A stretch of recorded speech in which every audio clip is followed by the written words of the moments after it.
want to live my whole life proving to you that I love you. Yeah. There's too much pressure for these 26, 27, 28-year-old dudes. And so some of her ideas, in my opinion, she didn't want me to feel too good about myself. And I don't even know if she was doing it intentionally, because she thought I would get the big head and think I'm more than. And so at times when I thought she could have, words of affirmation, that's my love language. At times when I thought she could have built me up a little more, she didn't. I was mad at her. I was like, they talking about our show in the barbershops. This is a hit. What are you doing? And life got in the way, and she had her own stuff. And one day I had this brilliant idea. I was gonna come home and tell her, listen, woman, I ain't saying that, but you got the absolute best version of Terrell Munger you gonna see. And you still not happy. So here's what's about to happen. I'm gonna come home when I'm supposed to come home. I'm gonna pay the bills when I'm supposed to pay the bills. I'm gonna be where I'm supposed to be. If you expect anything outside of that, you disappoint yourself. And she looked at me and said, you can't get no help for that? and then I said, tell me, what makes you happy? And she was about to talk. I said, no, before you say marriage, before you say the kids, what makes you happy? She couldn't answer that question. There's nothing wrong with the people. They just haven't discovered the purpose. Every union has a purpose. And if you find out what it is and have a dream big enough, you can stop falling out over small things. Welcome to the Male2Man Podcast.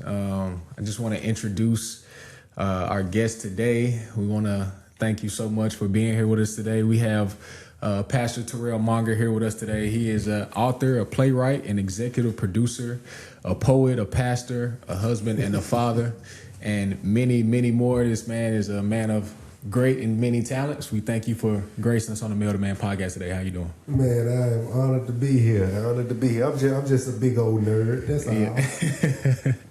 Well, you definitely a lot more than that. And we thank you for coming and just being here with us and sitting down to talk with us. So, of course, I did my research, read some things, watched some things, and just kind of very intrigued on how you got started. But you told a story before about your dad, right? Yeah. And how your dad actually went to jail. Can you take us to that day it was like when your dad actually did go to jail? What was it like for you? Yeah, well, it's two things. The first time he went to jail, I was too young to know when it happened. And I do have the memory of going to visit him in jail and how that felt. And he always told me these stories about what he was gonna do when he got out and things like that. So when he got out, I was expecting everything he said to me to kind of, life is gonna get back on track, because while he was locked up, my mom kind of didn't handle it well. She turned to alcoholism, had a nervous breakdown, went into a mental institution. We were living from house to house to house, things like that. But when my dad got out of jail, unbeknownst to me, he had another family on the other side of town. And that's where he went. And so that was kind of devastating to me. Made me a little angry, a little rebellious and things like that. And to top it off, when I was younger, my sister was my best friend. We kept each other hopeful. We kept each other excited. And one weekend, we were staying with my grandma, and he came to pick her up, but didn't pick me up. He was supposed to take her to the movie because it was supposed to be all girls going to a movie, and never brought her back. Really? And I'm like, not only did this Negro, you know what I'm saying, didn't come get me, you took my sister. Yeah. And so, of course, that made me a little angry, but when he finally came back to get me, because my other little brother wanted to meet me, I had never met him before. When I went over there, I grew up in the hood. So they grew up kind of nice. Yeah. So over in that area where he lived, I was a tough guy. You know what I'm saying? So played basketball. I'm catching all the footballs. I'm whooping everybody in basketball. So I'm like his hero. Mm-hmm. And that was the first experience I had of somebody just admiring me. Mm-hmm. And it empowered me to have a little brother that looked up to me like that. And so the weekend was over. My dad was getting ready to take me back home.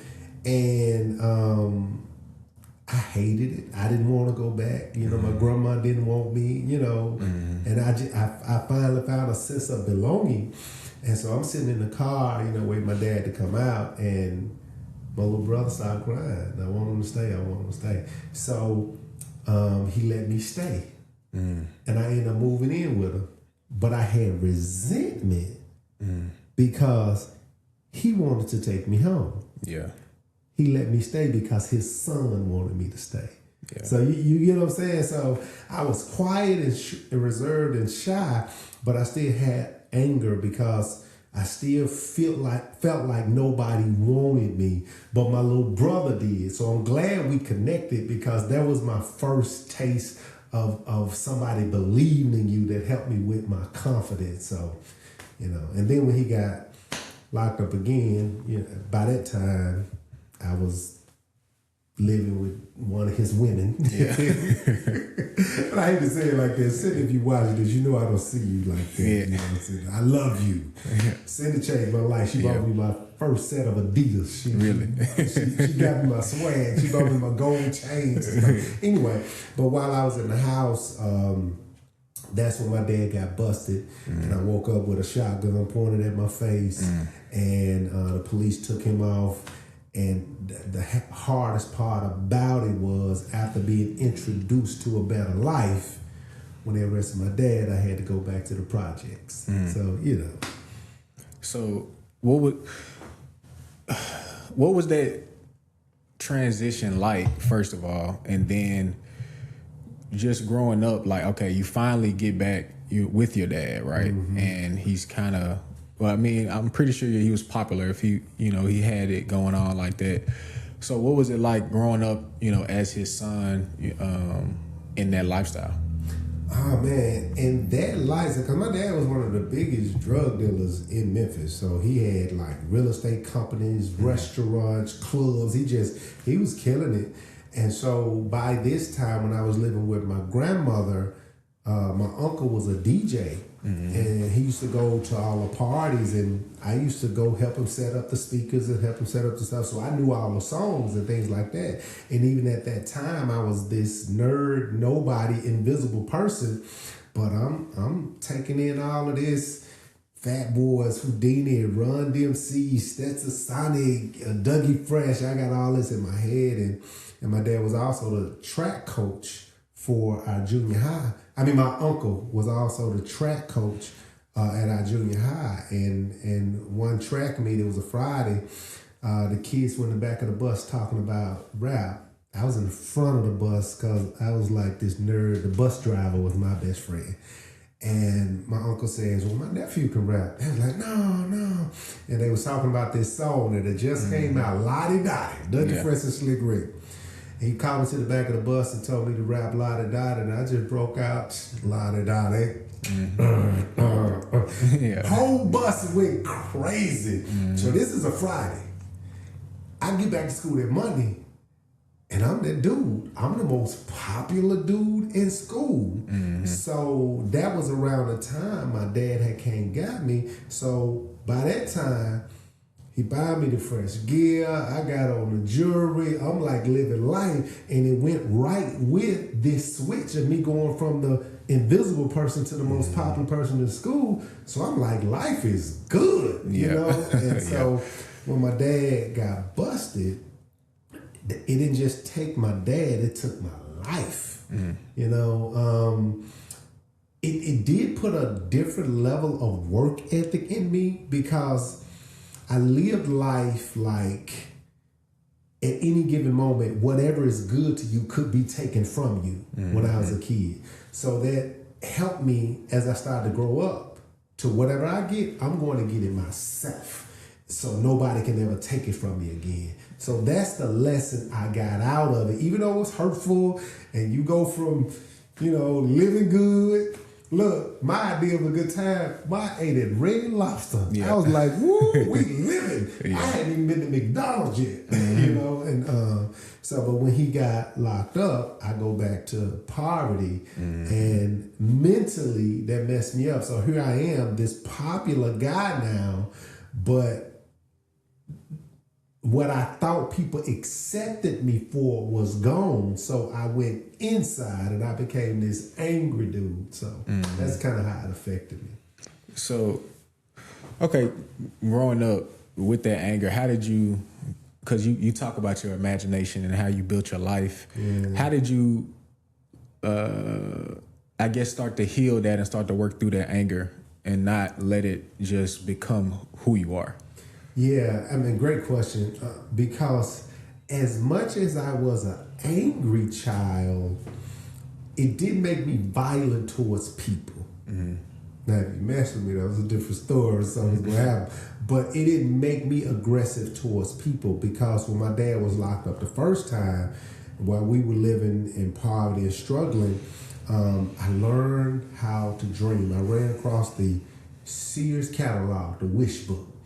And when life got hard, I would flip through the pages of that and say, man, this is the type of life I'm going to have. This is the type of clothes I'm going to wear. This is the type of car I'm going to drive. So I would get lost for hours just using my imagination. So much to the point when all the other kids had the Tonka toys and the G.I. Joes, I have 2 sticks that I tied together with rubber bands and say the sticks were fighting in the dirt, and the kids in the community would walk away from their Tonka toys and their G.I. Joes to come play with me. My imagination was so big. So when my dad got locked up, I already had that gift of imagination. That's why I could write songs. And even at the time, I didn't have to write some of my raps down because I could freestyle. My imagination was so big, I would see stuff and just hear stories and see pictures. And that kind of sustained me. So when my dad got locked up the second time, I was just looking for anything to hold on to let me know that life could be better than what it is. And I came home from school one day, Thursday evening, and saw Theo Huxtable interacting with Heathcliff Huxtable. And I said, that's the life I want. And at the time, my dad is in jail, my mom's at the mental institute. I couldn't be Theo, but I could be Heathcliff. And that gave me a vision. So I started making sure whatever decision I made didn't get in the way of me becoming a Heathcliff. Now, I didn't always get it right, but I had the vision of what I wanted to be, and it kept me out of trouble. It kept me from joining some of the gangs in the community. It kept me from drinking. It kept me from smoking, because I'm thinking Heathcliff wouldn't do this, so I'm not going to do this. That's who I want to be one day. So that imagination saved me in the fact that whatever world was around me, I didn't feel like I was supposed to be there. There was another world out there waiting for me, and that's what kept my hope up and kept me driving forward. So. Man, that's an interesting story when you think about, because you can really find a mentor from anywhere. They don't have to necessarily be directly in your life. Okay, even though you have Heathcliff, and he's a great example. Was it hard your dad leaves, your mom is gone. So, and you said your grandma, you felt like she didn't want you. Right. When you became a father, was it hard to navigate that? Because now you kind of have a semi-famous son. So was it hard to raising up? Was it hard to not become what you was raised up to be and just be Heathcliff? How did you navigate that? Yeah, well, by the time my son came, I had accepted what I believe was my calling from God. I wasn't preaching. I wasn't working at nobody's church, but I felt like there was a purpose for my life. By the time my son was born, I had walked away from rap. you know, because all the cast that we believe is Memphis legends now in the city, those are the same guys I used to tour with and do shows with, and I even had the opportunity to tour and open up for Too Short, for Ice Cube, all of that. But I had already walked away from that because of my faith in God. So by the time my son was coming, I was like, nah, this is it. This dude about to see he good. You know. And so even before he was born, I went and bought the baby Jordans and hung them on my mirror in the car. And it was just like, I was telling everybody, man, I'm about to have a son. So it was like, it was a big occasion for me. And my son, to this day, if you ask him, and this sustains him through his difficult time, if you ask him what is his first thought about his dad, he'll tell you, I always reminded him, I'm not worried about you. God showed me who you're going to be. That's why as he started to do other stuff, I don't care what he get caught up in. I know who he's going to be. I feel like I know who he's going to be. And so anytime he struggles, anytime he get depressed, I remind him, bro, this temporary. God already showed me who you're going to be. Do you feel like it's interesting that he kind of took up you pastoring now, but being in front of the microphone, that entertainment gift in a way? You know what's crazy? When he was 14, he told me he was going to be a comedian. And you know, you just entertain. He didn't even talk in front of people. Talking about he going to be a comedian. But I wrote a stage play for him because by this time I was a pastor. I wrote a stage play for him. He was like in the 10th grade, I believe, called A Text Mess. And it was about a young girl who sent an inappropriate picture to a boy, and the boy was threatening to show the rest of the school, and my son had to come up with a plan how to take his phone and delete the photo from the cloud and all of that. But anyway, it was a comedy, and he killed it. Yeah. He killed it. And for the first time I saw it, I was like, yeah, you can do this. Yeah. You can do this. And sure enough, he out there, killing it in the comedy world. How did he receive that? Because I think as fathers, I'm not a father yet, but I believe as fathers, we have the ability to speak direction and life into our kids and just kind of show them like where they're supposed to be. So how did he, when you was like, I got it, how did he receive it? How did he feel? Oh, he would get frustrated. Yeah. I mean, because like mornings, I would send him motivational videos and all this type of stuff. And I remember one morning, he told me, Dad, you stop sending me that stuff. It's not working. Yeah. I was like, you don't think it's working now, but it's working. And so I think one of the proudest moments I had, this was a few months ago, last year. He was calling me. He was having trouble with his car, but he had a huge comedy show coming up. And then, I was talking to him. I was like, man, that's supposed to happen. Your car's you about to do something great. I said, if you was on the football field running, you think they're going to let you run the ball? They trying to tackle you. It's your job to get back into the huddle and say, give me the ball, I'm open. And so, but when I was talking to him, I thought about how sometimes he hate how motivational I always am. And I was like, look, I know you don't want to hear that. You want your dad. You don't want the pastor. And in that moment, he said, no. That's who I need right now. You got to imagine what that did for me. Yeah. Like, okay, yeah, get the ball, yeah. So I think now he more appreciates this version of me. Yeah. And it doesn't sound like preaching because they say, bro, I talk like this all day, every day. This is not a pulpit conversation with me. I just believe that if you believe anything in your mind strong enough, you can put it in your life. And so whoever I talk to, I want to get the doubt out of their head so that their positive energy can pull positive things in their life. But to hear my son say, no, I don't need my dad right now. I need that motivator. That did something for me. So, And it makes sense that that's one of your core principles that you live like that, because I mean it's not many pastors I know that have toured with A-Ball and MJG.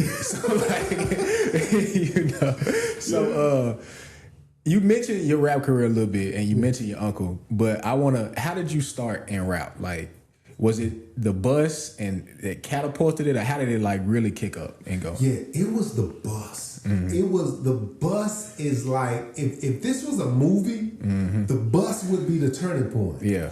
And so when I got back to school, of course, all the guys who thought they could rap wanted to come battle me. You know, it's like this. I promise this ain't what you want. Yeah. I do this all day, every day. So we're having rap battles in the lunchroom. We're having rap battles, and so by this time, I'm killing everybody in the neighborhood. There's nowhere I can walk in South Memphis between Riverview Junior High and Carver High School that people don't know me because I'm killing it. You know what I mean? And so at that point, that lines up with how the rest of my life has gone. I didn't have to go find rooms. Rooms found me. Everybody would say, I know this guy named Terrell Munger. You know, I know this guy. And so I'm walking into places and my name precedes me. You know how the Bible says your gift can make room for you? So my goal is if my gift is going to make room for me, I just got to make sure my attitude don't get me kicked out of that room. That has always been my mindset. So even when I walked away from rap, that principle stayed with me. I don't want to say never. Never is a strong word. I don't remember ever having to look for a job. People always said, I know this guy named Terrell Munger, and it opened up another door for me. I didn't even have my degree. And was climbing the corporate ladder because people were like, I know this guy named Terrell Munger. So my goal has always been, there'll always be people who can take your names in the room you can't go into. You just got to make sure you give them a good name. And that has been the strategy that has catapulted my whole life. So I want to touch on something you said. When did you realize that, okay, all you had to do was have your attitude not get you out of the room? Because I'm gonna be honest with you, I struggled with that early on. Like my biggest thing was like, I know I was intense, I knew what I wanted, but my like relating to others, because I'm an introvert, because I can be socially awkward. So you figured it out, where I think a lot of men and especially young men haven't figured out that, okay, you are talented and gifted, but your attitude is making you lose these opportunities. How did you figure that out and deal with that? Well, it came from trauma, first of all. When my mom went into the mental institution, we had to stay with families, friends of families, or whoever would let us stay. And I learned early on that if you want to be able to stay, you got to add value. So if I moved in with people, if their kids didn't wash dishes, I would wash dishes. If their kids didn't cut the grass, I cut the grass. And I learned that if you add value, you make yourself valuable. Now, the caveat in that, it can make you sometimes become a people pleaser. And that's what I had to learn to manage. But my thing is, and especially when I used to do sales, get me in the room. I don't care. Just get me in the room. I got them. So it started as trauma, but it manifested as a spiritual gift. But it also manifested as just self-awareness.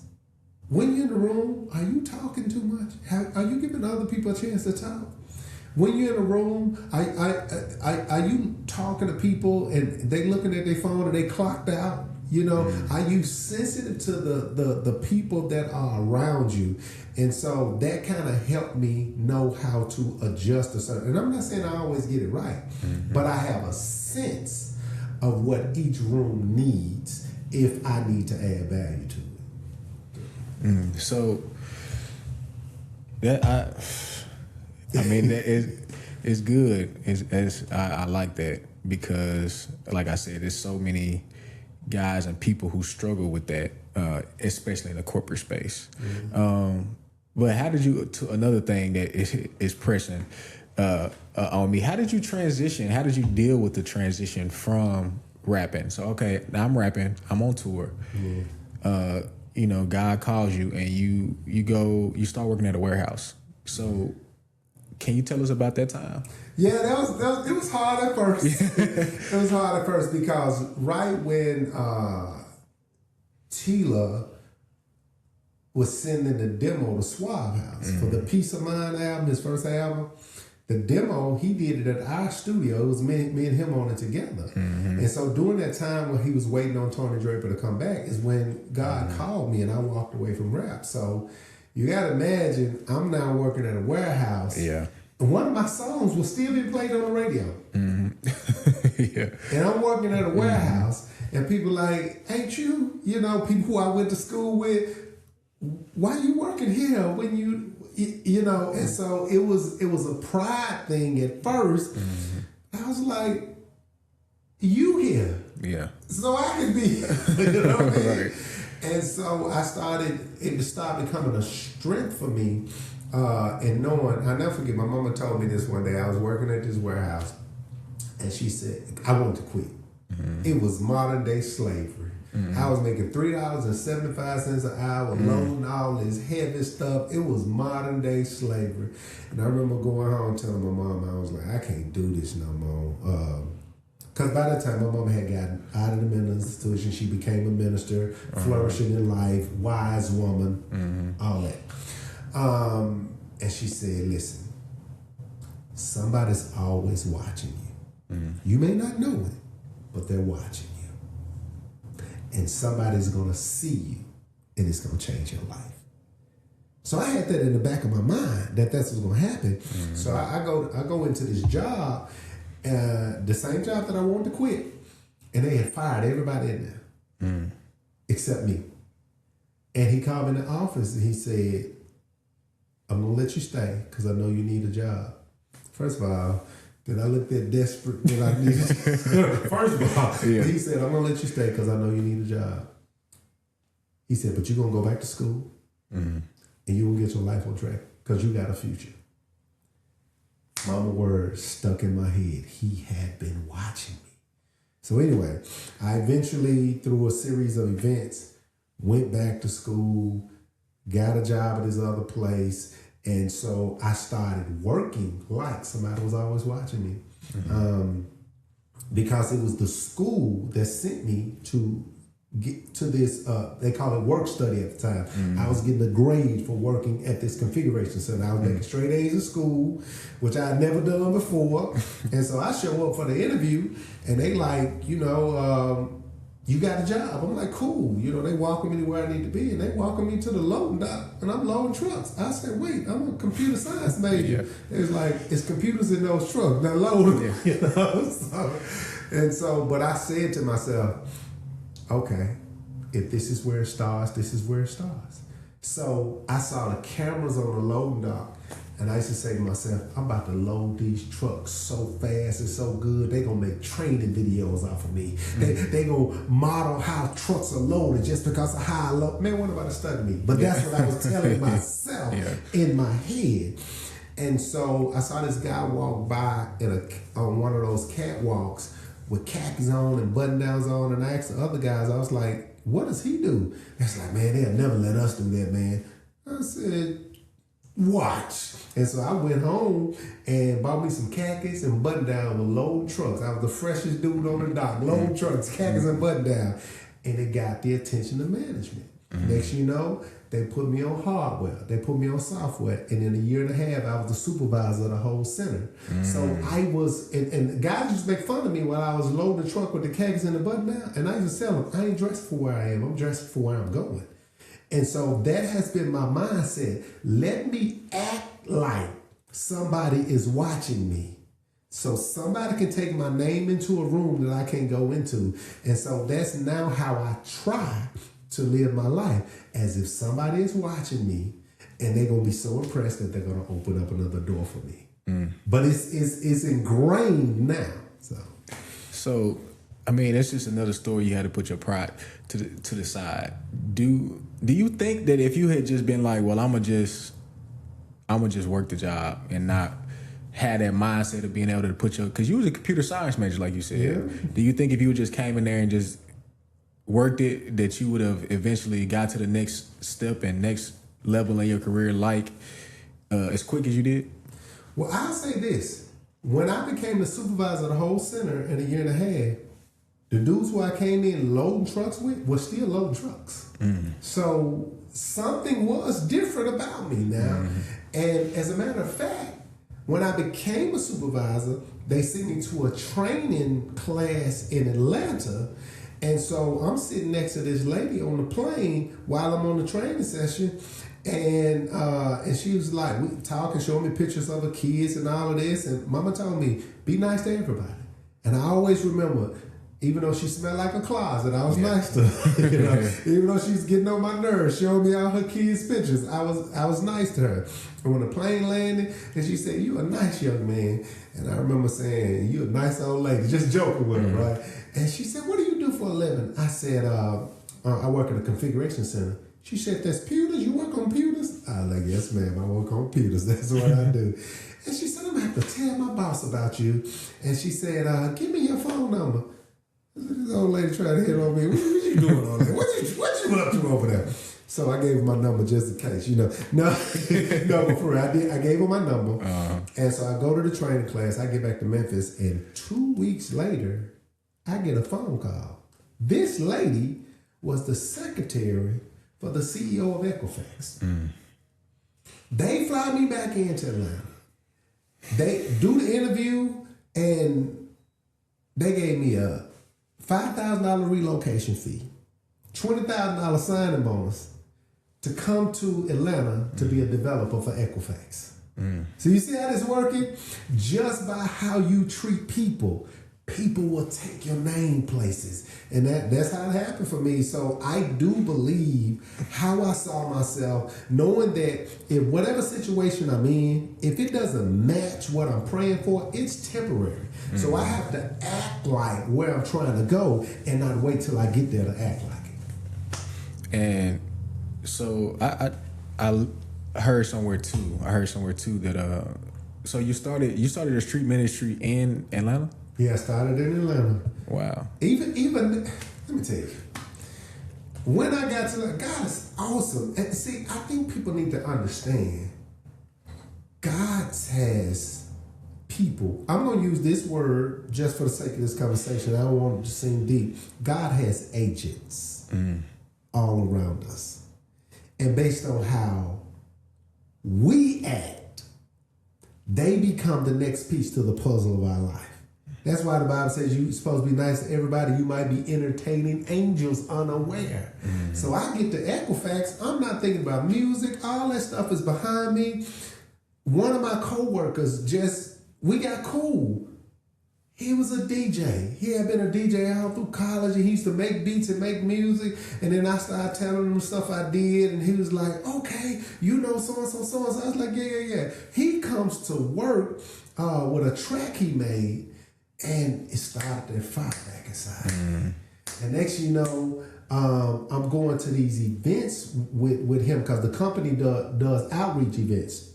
I'm going to one of these events with him, and my history as knowing music, flowing in that environment, the swag that comes with it, stood out at the outreach events. So next you know, I'm doing events in Atlanta. I'm doing video game tournaments. I'm doing 3-on-3 basketball tournaments. I'm doing poetry in the park. And it was so popular that somebody from the Atlanta Journal-Constitution came and wrote an article about this young guy who was doing street ministry. But that's not what I was doing. I was just trying to create positive events, family-safe environments, and it got called street ministry. Then churches started calling me and asking me to, train their youth team and their outreach team, their leadership team.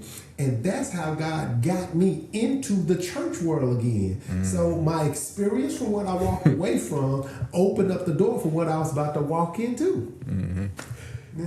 So, I mean, God is so, he's sovereign. Like a lot of things I feel like we think happen by chance, maybe in this world, but just hearing you, talking to you, and listening to your story, it's like God was walking, like he knew. It was like, all right, well, you do this, and I'm gonna put you here, and I'm gonna get you in the warehouse and get your configuration center. It's like, okay, well, you think you finna be rapping, but all right, I'm gonna have you do this, go to Atlanta, and now you preaching. So did you feel like, God, you got me. Like, you got me preaching. I wasn't even trying to preach. How did that, when you started walking in that, what was it like for you? Man, great question. I'm going to tell you when I realized God got me. Yeah. I told you my dude that I work with, he was making music, so now I'm writing songs again. Mm-hmm. And not just rap songs, I'm writing actual songs.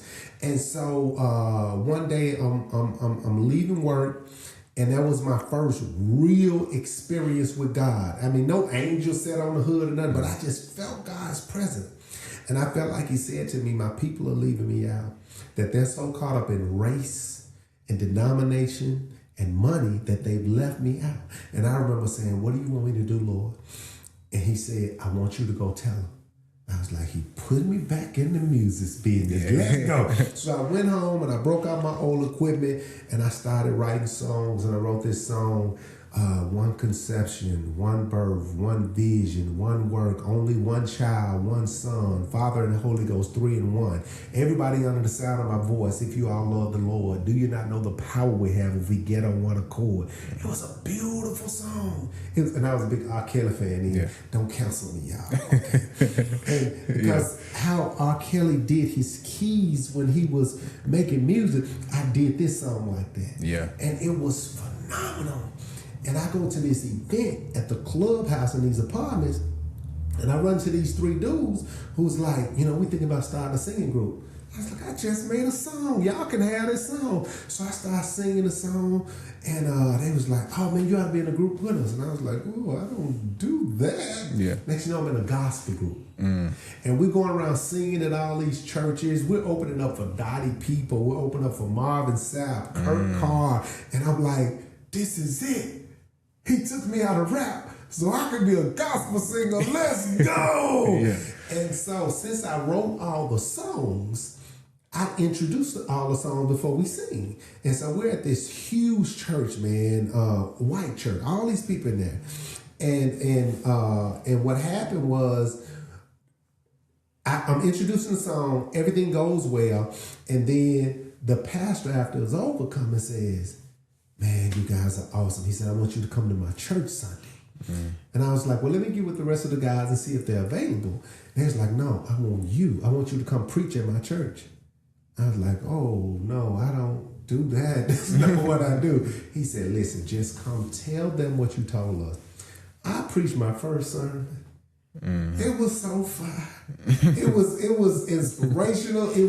I didn't realize how much scripture I had memorized. It was a comedy show. It was everything all at once. And it opened up to people inviting me out, preaching at all these places. And I said, God tricked me. Yeah. He got me. I'm thinking I'm doing this because I'm about to be the next commission. And we about to be the Jonesy of gospel, you know. And it opened up the door for me to start preaching. And that's how I ended up becoming a preacher that led me to be a pastor. Yeah. Man, that's good. Okay, so all right, I want to switch gears a little bit. So we hearing your story, like, and like right now you're going up and to the right? You know, you're hitting all the stops, and like you talk about Cliff Huxtable. So around this time, well, I don't know if you might educate me on that. Around this time, you get married, or are you in Atlanta when you get married the first time, or how does that work? And then, but you end up having a divorce. So I know that was something, you know, the Huxtable stayed together. So I know that was something that you was not looking for. So what was that time like in your life? Yeah, I got married while I was in Memphis, and the young lady I had been dating for a long time, and I was like, you know, this is it. I kind of fought it for a little while because I didn't feel, I was like 26. I wasn't, I was 25 at the time, and I wasn't ready to get married, but I was like, hey, I'm groomed for this. I'm ready for this. And so that's when I got introduced to what trauma does to your life, right? And not to say anything bad about her, because she's doing phenomenal now. You know, she's remarried. Life is great for her. But if I'm going to be a Heathcliff Huxtable, I should have been connected with a Claire, who was just as ready for the road that I was on, you know. And though we did well, we were great friends, we did well, but somewhere along the way, me doing the things that I was doing made her feel left out. It was just a lot. And I didn't know how to deal with not being Heathcliff. Yeah. Not being with the Claire. I didn't know how to handle that. And so things were going well with the gospel group and things like that. And so by this time we got 3 kids. We got 3 kids. And things going well with the gospel group and all of that. And just tension, just the feeling like I was neglecting her and all of that. And I don't want to throw names and situations in it, but I end up having an affair. Yeah. End up having an affair. And it was, that wasn't in the Heathcliff Huxtable script. Yeah. I was so overwhelmed with guilt that I told her. What I do that for?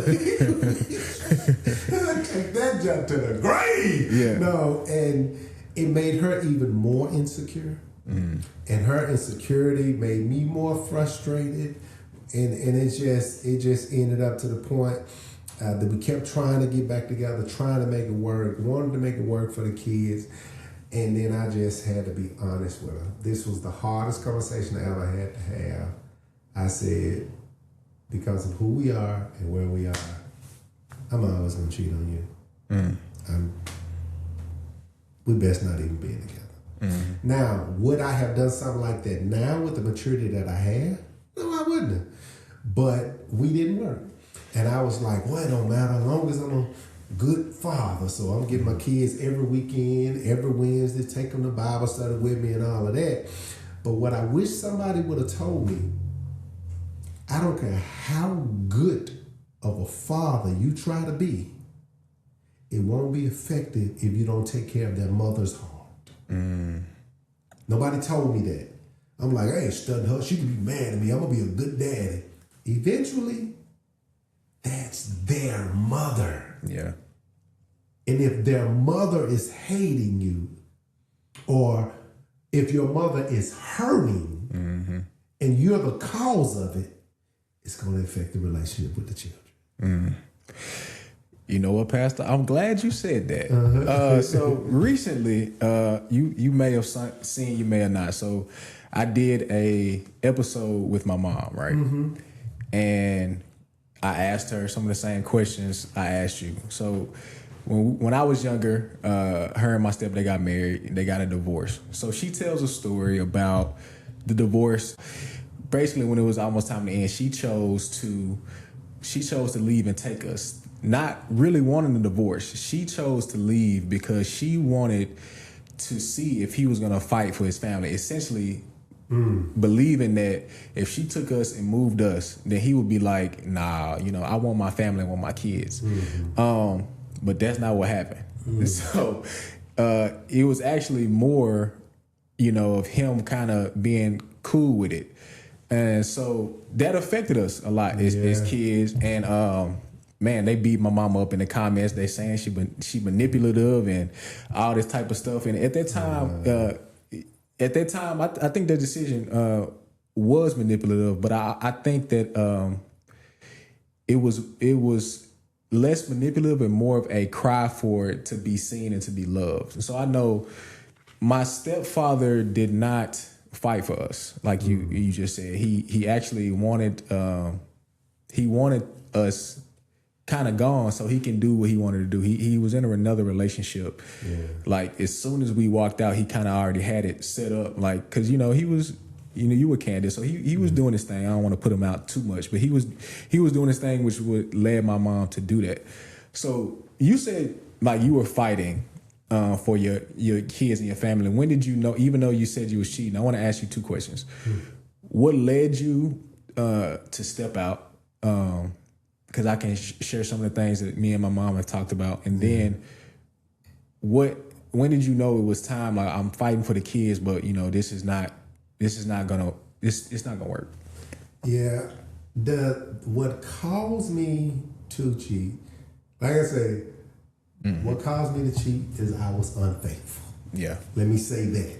Because I don't want anything I say to sound like I'm making excuses. What caused me to cheat was I was unfaithful. Here's some of the reasoning behind my unfaithfulness. My ex-wife had been through challenges growing up, had many challenges growing up, so she was damaged in some ways. And I fulfilled those needs and gave her the security that she was looking for. But she required, in my opinion, too much from this 26-year-old dude. Yeah. I don't want to live my whole life proving to you that I love you. Yeah. There's too much pressure for this 26, 27, 28-year-old dude. And so some of her ideas, in my opinion, she didn't want me to feel too good about myself. And I don't even know if she was doing it intentionally, because she thought I would get the big head and think I'm more than. And so at times when I thought she could have, words of affirmation, that's my love language. At times when I thought she could have built me up a little more, she didn't. I mean, look, you got to understand. I have 5 brothers. One of them got shot up in front of my grandma's house and killed. One of them been on crack cocaine or whatever drug since he was 17 years old, been in and out of jail his whole life. One of them decided he wanted to jump on the police. He got brain damage by the police and beat him up real bad. One of them lost his leg in a motorcycle accident running from the police. One, Mohawk, we don't know where he is. He's in an underground prison somewhere. We don't know where he is. So there is some sense of pride, or felt like should be a little more congratulatory that I made it out. I'm a good person, and I wanted her to see it more than anybody. Not that she didn't see it, but I just didn't hear it the way I felt like I need to hear it. But here comes this other person that was invited into our relationship by her, who looked at me like I'm walking on water.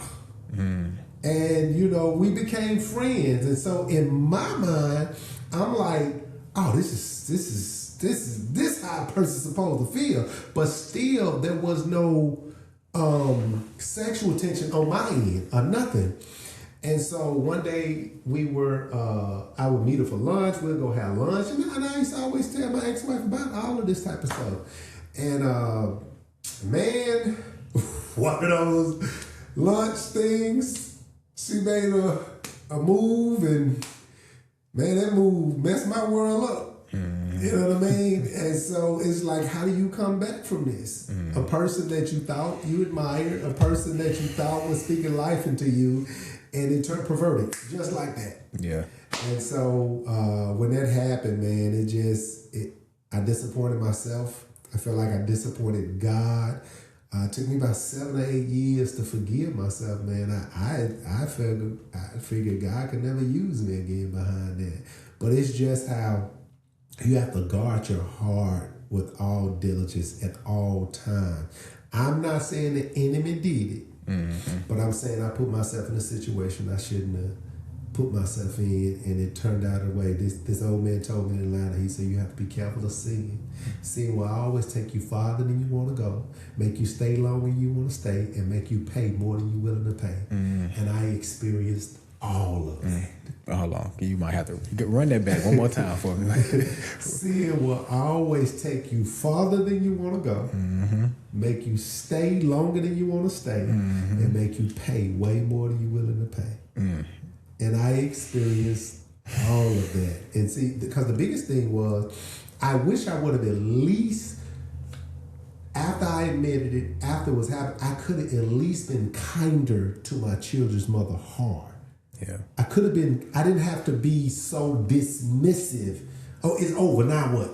I was so dismissive that it damaged my kids. I mean, I never forget, it was probably about 6 years ago. It got so bad. My youngest child that I had with my ex-wife, Man, she was on Facebook killing me. She used to post stuff like, if you see him out there celebrating Father's Day, shoot him. Oh my God. It was bad. And so, but that's when I realized I had to mend some fences. I had to truly apologize to my children's mother. I had to really express how, even though I was young, how bad of a decision it was and how awful it was. And I had to rebuild my relationship with my daughters. And so all of us, we're good now. Yeah. But I know, I don't care if the relationship doesn't work. If you have children, be kind to the child's mother's hard if you want to have a relationship with the child. So, you know, That's a lot. that was, to your situation, that was kind of my gripe. My stepdad stepped out. Now, as a man, like I'm grown and I'm married now. So like I done been through my stuff. Like I've done things. I had things done to me. So I understand a lot more now. I think that's where I still want to have a conversation with him where you talked about is like, it was so like he just, you know, one day we were staying and then the next day we weren't. And there was no fight for his family. There was no, I want you back. It was like, you know, I'm good. And then he kind of, because my mom was so emotional, she just kind of left. They didn't do lawyers, so she just wanted a clean break after she realized that like, oh, like this is over. Yeah. So there was no fight on that end. So how for you, which was looking back now, it's like that's hard. I figured like we good. I've forgiven him and everything, but it's hard as the man I am today. Like dang, like you know, why didn't you? Is one of the things I want to ask him. Even if you know he doesn't give me a good answer. But for you, when did you know like okay after you fought like you knew that this is just not gonna work? So I had to have this conversation with my ex-wife. That to clean break it. Yeah, I knew that I could never be the man that I wanted to be with her. Our interactions, how she saw me, she could never see me the same. Well, at the time, I believed she could never see me as being a great guy again. So to me, what I thought should have been a life lesson was turning into a life sentence. and, and I couldn't handle that. And so, but the damage behind it is after I went through my 7-8 years of being by myself and I felt like I could be that man again, and I met my wife that I have now, she helps me be that man. She sees me as that man. Now, the damaging part about it, my kids had to watch me be a better man than I've ever been with a woman that's not their mother. Yeah. You know what I'm saying? Yep. So I spoil her. That's my partner, that's my girl. And so even at times, me gaining her made my kids feel like they were losing me. Because for those 7 years, me and my kids did everything together. I climbed through the tunnels at Chuck E. Cheese with them. We was at the park every weekend. And so now I'm with my wife now, and she's with us. And like, why is she with us at Chuck E. Cheese? Why is she with us in the park? And so maybe I didn't do as. Now I did before we got serious. We went on a family date, I'll call it, an incredible pizza. We rode the go-karts together. We had a great time, and they really liked her. But it's something about when I married her. I don't know if it was them. I don't know if it was the circumstances, but that kind of put a wedge in there. But being with her, even to this day, it's even better now than I ever thought it was, makes me believe I can be that man I've always dreamed of being. That's what I get from my wife now. couldn't find that there. Yeah. I felt like I would always be a lesser version of who I wanted to be in that situation. Was I right? I don't know, but that's just how I felt. So I want to talk about that. You were still present and active as a father during those 7 years where you felt down. You fell down in the dumps. You didn't feel well. Maybe you can explain it to me better. But how I heard it was you felt like you had lost maybe a little part of your identity. You didn't feel connected with God. What was that time in your life like? Even though you still actively being present as a father, but you hurting on the inside. Yeah, I felt like I was one of those guys who felt like, man, what happened to the dream I had on my way to masculinity? This is not what I envisioned. I disappointed myself. I disappointed people that knew me. I disappointed my family. And it was nothing that everybody else said. It's just what I felt. I felt like I was a disappointment. Everything I did was fueled by dreams. Mm-hmm. I felt my dream had died. I felt like I was great with computers and this is going to be my life. I'm just going to work, take care of the kids. Like, I'm telling you, I was paying a whole lot of money at child support, but still give my kids whatever they want. I didn't care about money. I didn't care about nothing. I just wanted the guilt and the shame to go away. And so when God finally delivered me from that situation and I felt like I could be that man again, the last step, I had to forgive myself. I had to forgive myself for getting in the way of the Heathcliff Huxtable dream. And then I had to remind myself, Heathcliff Huxtable was a character. Somebody wrote him into existence. Mm. Boy, go write your story. Mm. You got the pen in your hand. Write your story. So from that point on, I've just been writing my story, man. How did you, because I know a lot of men struggle with this. How did you learn how to forgive yourself? Well, it wasn't hard for me to think. You wasn't no pimp like your dad. You get what I'm saying? And I can truly say that it was a reset for me, knowing that I didn't do what I did on purpose. It wasn't like I was trying to be undependable dude. It wasn't like I was trying to be a dude that couldn't be trusted. I really was trying to do what was right. And if you trying your best to walk and you trip over a log and fall, do you stay on the ground? Mm-hmm. No, you got to get up, dust yourself off, look back at what you tripped over, just try not to trip again. So forgiving myself was saying, Terrell, that's not your heart. You may have done everything that they say you've done, but you are not who they say you are. Get up and be who you are. And so that's why now I'm intent on, like, I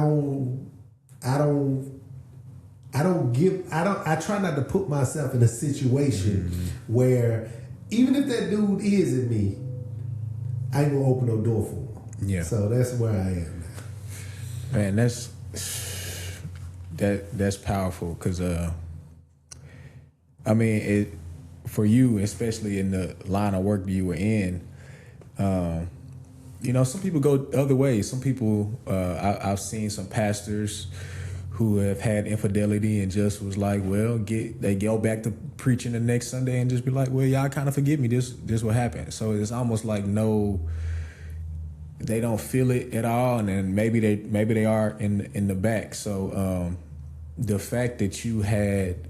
I stopped preaching. Really? Yeah, I stopped for 7 years. I stopped preaching and everything. I didn't do nothing. And it wasn't until I forgave myself that God opened up the door for me to be a pastor. I feel like I could have been a pastor a long time ago, but I wasn't finna get up there and play with God, man. I wouldn't know. No, I needed a clear conscience. I understand why David said, created me a clean heart and renew a right spirit in me. I couldn't go up there and play with God. You know what? When God forgave me, I was teaching children's church in a small church out in Bali. I wasn't trying to preach. I wasn't trying to do nothing. I was just trying to do my best to live worthy of the calling which I received. So I didn't start getting out being the dude that I am now until I felt his forgiveness. I ain't gonna say he probably forgave me the next day, but I had to feel his forgiveness and forgive myself.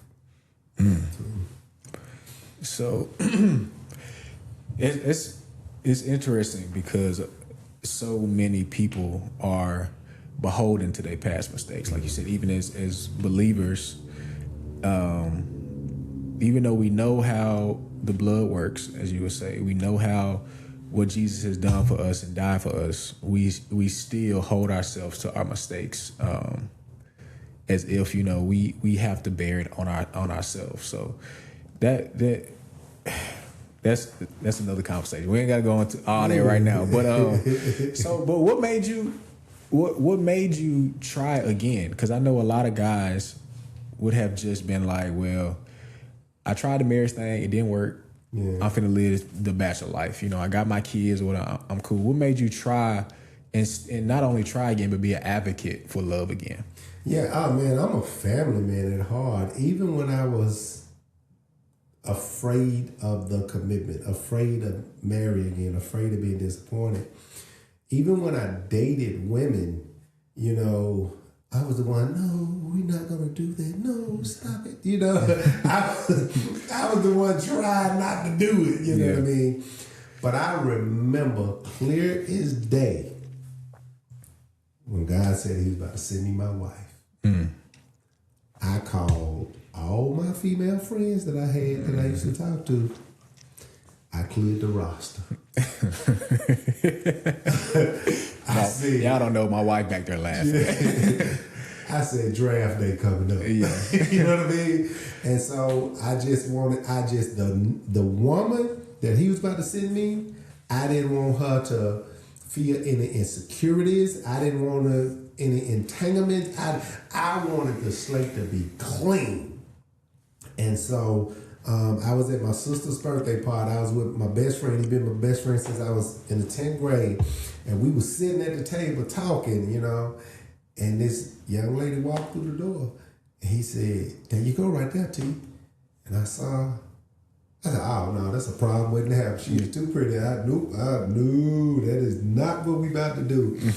And little did I know, she gave my sister her phone number.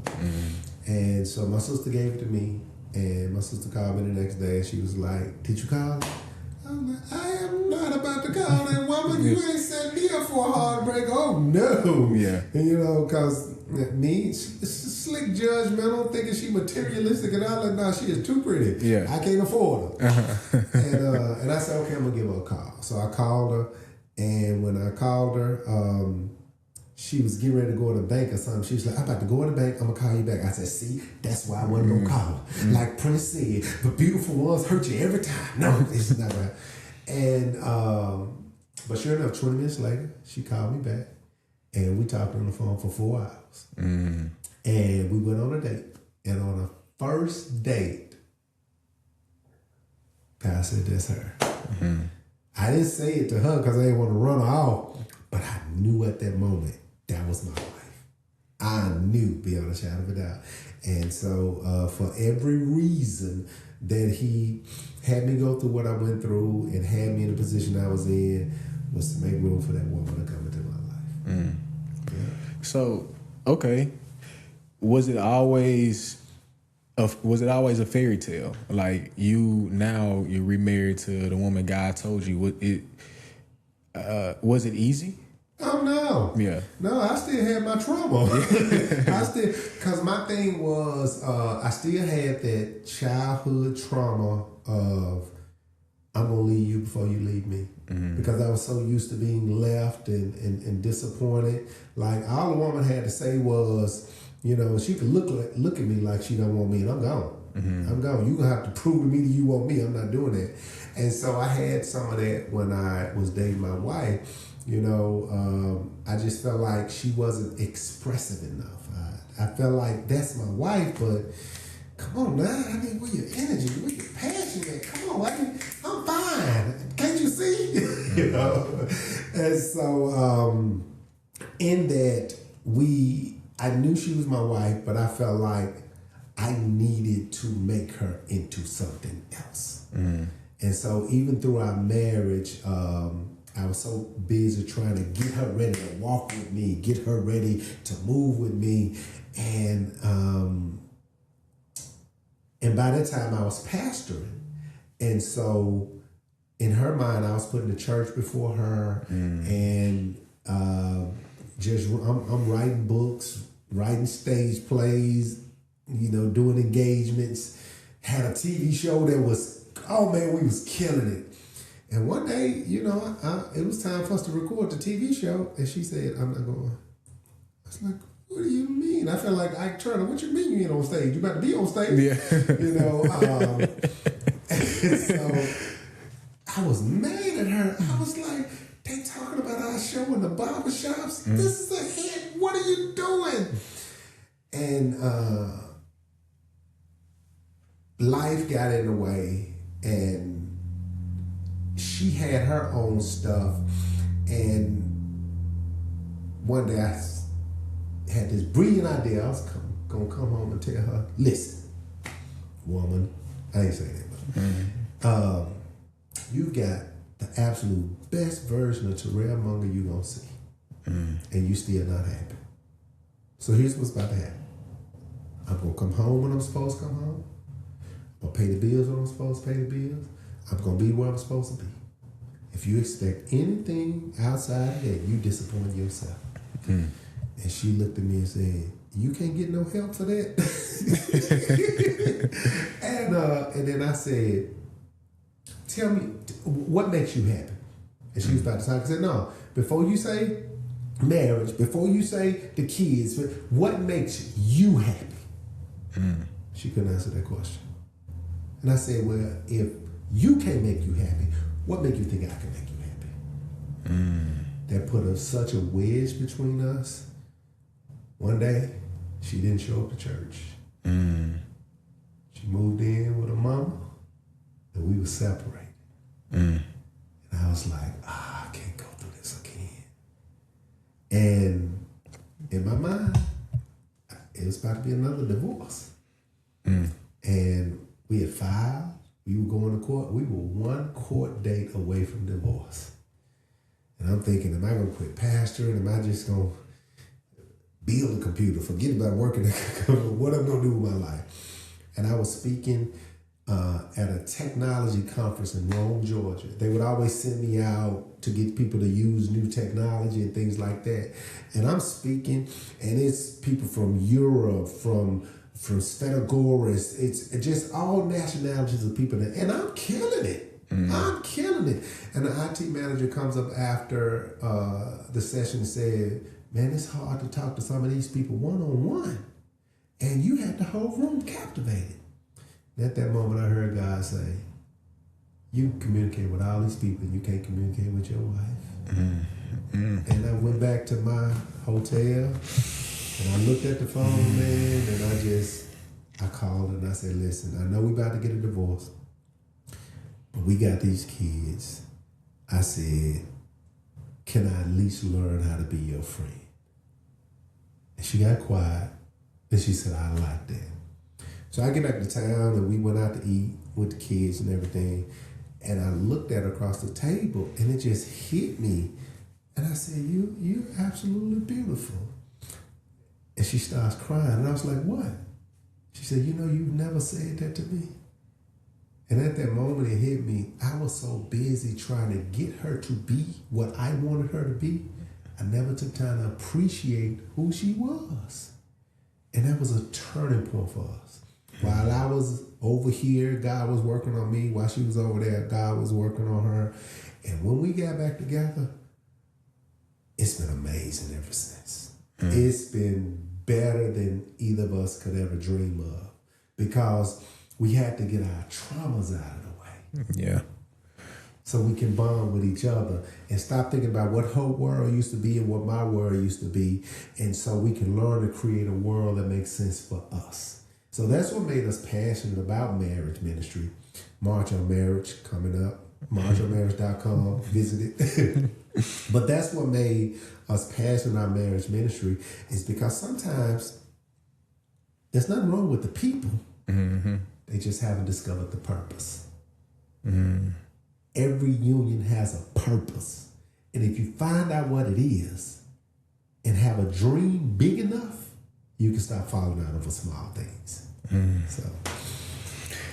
Ooh, and that's amazing, because like, you know, you get together and I hear couples say, and you get together and, you know, God told me this is my spouse, so we shouldn't have any issues, we shouldn't have any troubles, we shouldn't have any traumas. And it just doesn't work like that. You know, you just have, God puts us together, but he expects you guys to, you know, help sanctify each other. You know, that's my belief.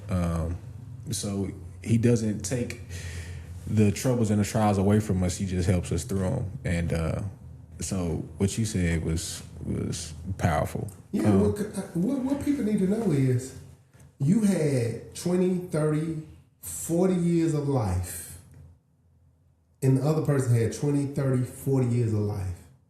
And now you're trying to fit those 20, 30, 40 years of ideas, experience, opinions, perspectives that you gained without this other person and fit them in one place.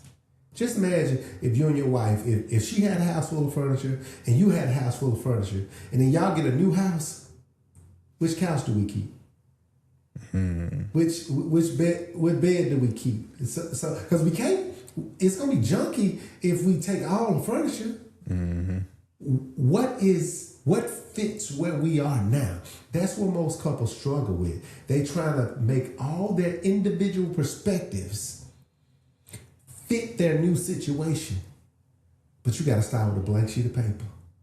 If you start with a blank sheet of paper and get your opinions and your preferences out of the way, you get to develop a world that makes sense to the both of you. And then once it becomes your world, you're committed to protecting that world you created. Okay, so you guys get together and you overcome you guys. It sounds like y'all biggest rough patch. Is that where March on Marriage was birthed? Like, how did that come about?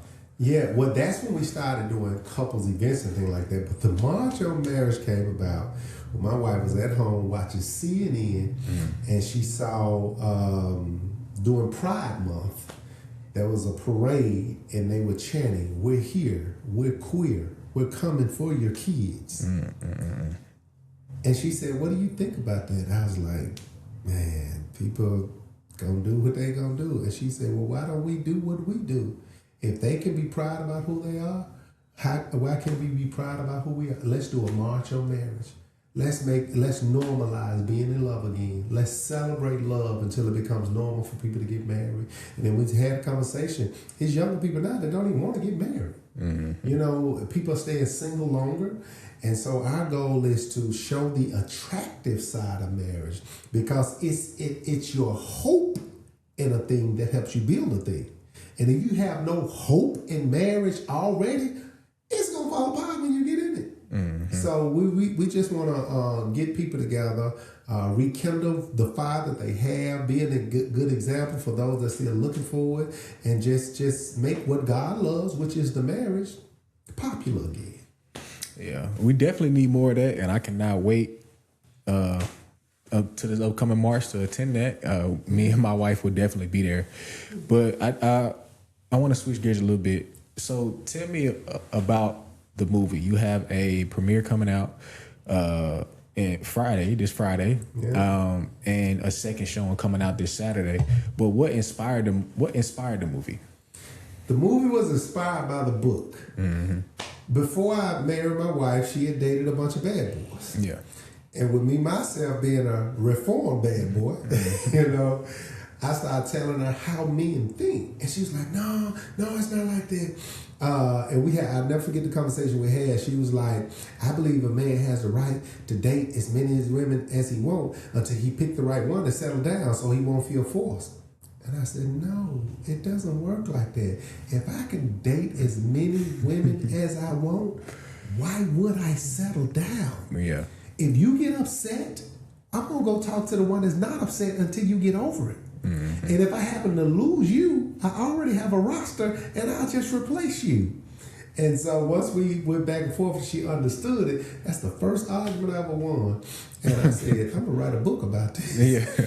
And so the whole book is about the emotional needs of women and how men use those emotions to manipulate them. So I spent a year interviewing women at gas stations, break rooms, and everything with one question. Why is it that you think good girls like bad boys? And the more I got answers, the more it became clear to me that women need to feel various emotions. That's why they like soap operas. That's why they like Oprah. That's why Alicia Keys said, sometimes I feel good. Sometimes I feel used. Loving you, darling, keep me so confused. I keep falling. And a good guy with no vision gives her one emotion, happiness. And that's why she said, he all right, but he too nice. Because he's not taking her on a journey. Yeah. That desire for a woman to be a helper is so she can go on a journey with a man. So she can hear about his successes, his failures, and be excited. That's why when a man walks in the house and a woman says, how's your day? You can't say, oh, it's good. No, she's saying, no, you felt something today. I want to know what you felt. If it wasn't nothing but, I was on the expressway and this dude wouldn't let me over. Do you know he flipped the bird at me? What? And then I went to Starbucks and they didn't have no more mocha latte. What? And so now she gets to experience the emotions of your day and make her feel connected to you. But a man who does not know how to share his emotions loses the interest of his woman. And that's what it's about. Something she can feel. I mean, that's real because I'm one of those men. Yeah. Baby, how your day? It was good. That's how. So, okay, from the book to the movie, how did that work out? Yeah, man, the book was so good and selling so good that I picked some scenarios in my head and wrote a stage play about it, man. And after multiple sold out stage plays, I said, you know what? They could use some positive entertainment that's laced with the gospel. And since this stage play did so well, I made that the first movie I decided to make. And I tell you, when I made it, it ain't gonna be the last. I done found something that just started a fire inside of me. So we're excited. We learned so much making this movie. We learned so much. And I just can't wait to get people's feedback from it.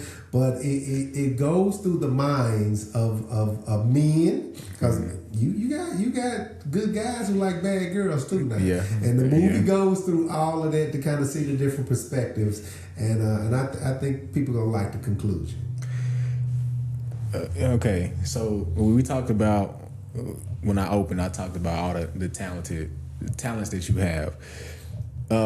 But that's not, Something She Can Feel is not your only stage play. You have another one called Mr. Provider, and this one struck me, and I think will probably strike a lot of men as they hear the story. But you told a story about Mr. Provider, and I'll let you talk about, what goes into the play, but you talked about it affecting a man so much he's riding back home with his family and in tears. So I'll let you take it from there. Yeah, it's about Mr. Provider is about the guy who is so dependable, takes care of the family. Think about them before they even he's coming up with what they need before they even ask for it, and he just in tune with his whole family, but they take him for granted. But the little brother who can't keep a job, who got 5 baby mamas, who funny, everybody love him, but they overlook the good guy. And so while all this is going on, he got this little secretary at work who sees him. And when you get somebody that see you, you start seeing them differently. And it goes through what goes on in the mind of a man who is trying his best to be good, but he keeps being neglected, and how he can fall into a bad situation. And so a friend of mine who I was in junior high with, he inboxed me. Several guys inboxed me, but he said, man, he said, I was riding home from your stage play. It was quiet in the car. He said, and my kids said, Daddy, do we do you like that? He said he had to fight the tear in the corner of his eye. He said, because that play made his kids see him and made his wife see him. He said, man, whatever you do going forward, I'm going to be a sponsor because we got to get you to tell these stories. So, yeah. So, I mean, you wrote a stage play about it, so I know you know that it affects a lot of men. After you, what were your responses from the guy, just besides just that one, from the man and that came to you and gave you feedback on it? Yeah, when I saw it, now this is crazy. I didn't realize I was writing a stage play about me. I did not realize it. I just thought it was a good story. I thought it'd be entertaining. It was funny, all of that. But when I sat back and looked at it, I was like, man, that's my story. That's my struggle. There are benefits to being a bad boy. But there are no benefits in the kingdom for being a bad boy. And we got to help the guys who want to be good be celebrated, because each seed produces after his own kind. And people imitate what we celebrate. And we got to celebrate the guys that's trying to get it right, you know. So that's what it did for me. Yeah. So do you feel like a lot of men related to it? Would more guys come up to you and be like, man, like, you know, you highlighted my story, you gave me words or something to help explain to my family how I feel? So many pastors came up to me talking about it. I mean, every guy that talked to me about it felt like the story was about them. Every guy that came up felt like it was for them. And, you know, and I guess that's why I felt like it was for me too, because what it did, it invited conversations or put words to what men could not articulate. Because nobody want to say, hey, I'm good too. Why do you like the broke guy? Why do you like the funny guy? Why do you like the guy that's not dependable? And so, but this stage play gives you an opportunity to see it from another perspective. Why do you think that goes on so much, and how do men and the families find healing from that? Well, I think one of the reasons that it goes on is because we do God like that. Yeah. God is so good to us. We believe we can go smoke the kush, run the women, do whatever, and God will be there when we get through. And we do men like that. When they're good guys, he'll be there. He gonna be good. I don't have to make dinner. He gonna be good. I don't have to clean up. He gonna be. Not to say that's what women have to do, but what I'm saying is it's dismissive because you're so dependable. Yeah. You just expect when you put the key in, it's gonna crank up, and you ain't shocked until one day you turn the key and it won't turn over.